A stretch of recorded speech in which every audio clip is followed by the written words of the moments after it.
नमस्कार जय जगन्नाथ आपण मानकु आपण प्रिय यूट्यूब चैनल नुआ कथा को स्वागत।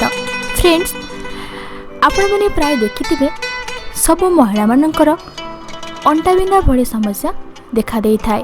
तेबे आपणकर भी जदि हठात अंटा बिंधा भली समस्या देखा जाउची तेबे उपशम पाई आपणांतु एही उपाय।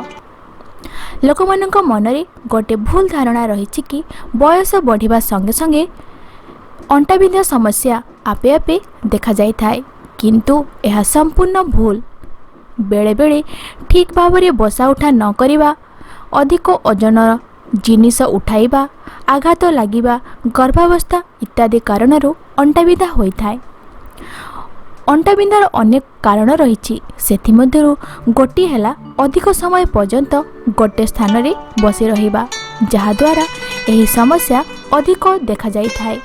बेले बेले शरीर ओजन अधिक हेबारु मध्य एही समस्या देखा जाई थाए।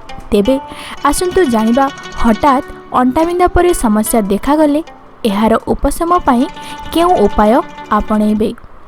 प्रथम उपाय, शरीर रे कैल्शियम रो परिमाण कम हेबा द्वारा एही समस्या देखा जाई पारे। सेथि पाई प्रतिदिन कैल्शियम रे भरपूर थिबा खाद्य खाइबा आरंभ करंतु। यह सह प्रतिदिन 2 ग्लास क्षीर निहाती पियंतु। अंटा बिंधा भली समस्या दुर्बल हाड़ पाई मध्य होई थाए, सेथि पाई सबुदिन सकाळे 25 रु 30 मिनिट चलिबा आरंभ करंतु। द्वितीय उपाय, जुआणी को तावारे भाजी ठंडा हेबा परे चबाई पानी पियंतु। दिन को 7 थर एहिपरि करिबा द्वारा आपणक अंटा बिंधार समस्या दूर होई थाए। तृतीय उपाय, अंटा बिंधा दूर करिबार आउ एक घरे उपाय होउछि अदा। अदा रस रे घी मिसाई पीवा द्वारा अंटा बिंधारू तुरंत आराम मिलता है। चतुर्थ उपाय, विभिन्न प्रकारर कष्ट को दूर करिथाय रसुण। रसुणर 10टी कला को नहीं नडिया तेल हलदिया रंग हेबा पर्यंत मिसांतु।